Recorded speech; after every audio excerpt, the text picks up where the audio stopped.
Year 2, it is now Monday and a brand new week of learning. I hope you're all okay and have had a lovely weekend. Today's maths lesson is going to be focusing on pictograms.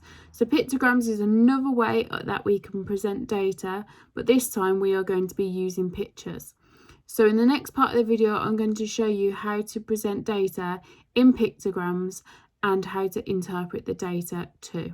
At presenting data in a pictogram then.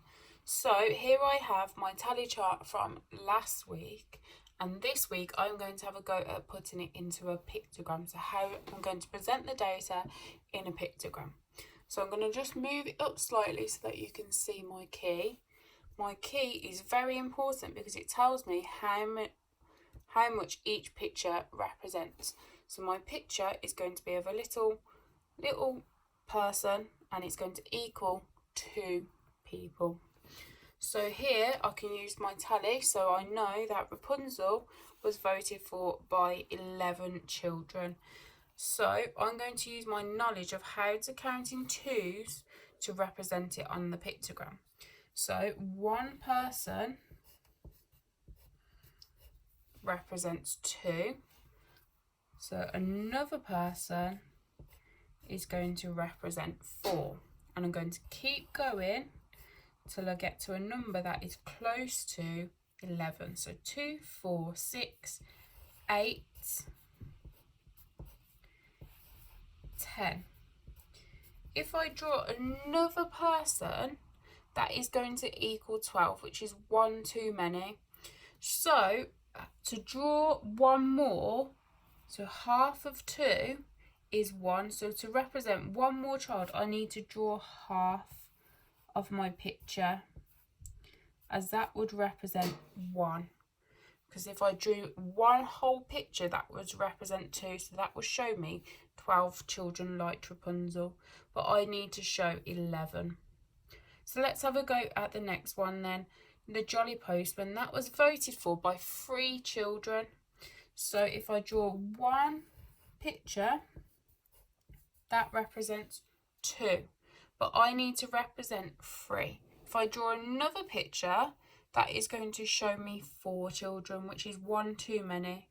So I'm going to do the same as what I've just done, but I'm going to draw half a picture because that will represent one more person. So that shows me 3. The next one, Gorilla, was voted for by 8 children. So I'm going to draw my pictures until I get to 8. So 2, 4, 6, 8. So for the next one, A Walk in London was voted for by 6 children. How many pictures would I need to draw to represent 6? That's right, I would need to draw 3 pictures because 3 times 2 equals 6. Let's check. 2, 4, 6. I've represented 6.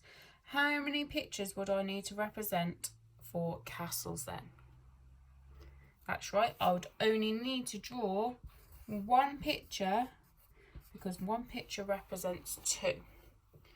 So now that I've presented my data in a pictogram, let's have a look at how we can answer the questions about it, what is important. So if I ask the question, which book was the most popular, what would the answer be?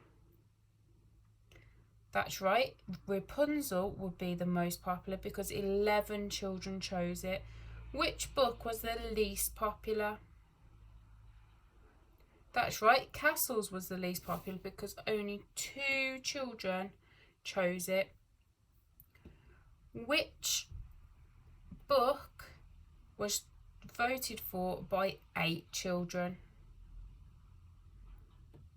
That's right, Gorilla was voted for by 8 children because each picture represents 2. So 2, 4, 6, 8. 8 children chose it.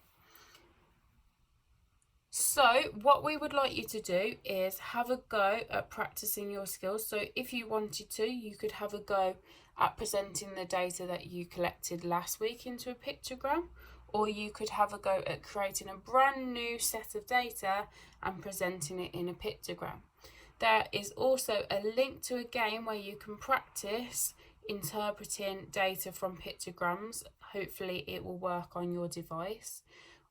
And then when you're feeling confident, you can have a go at your doodle task.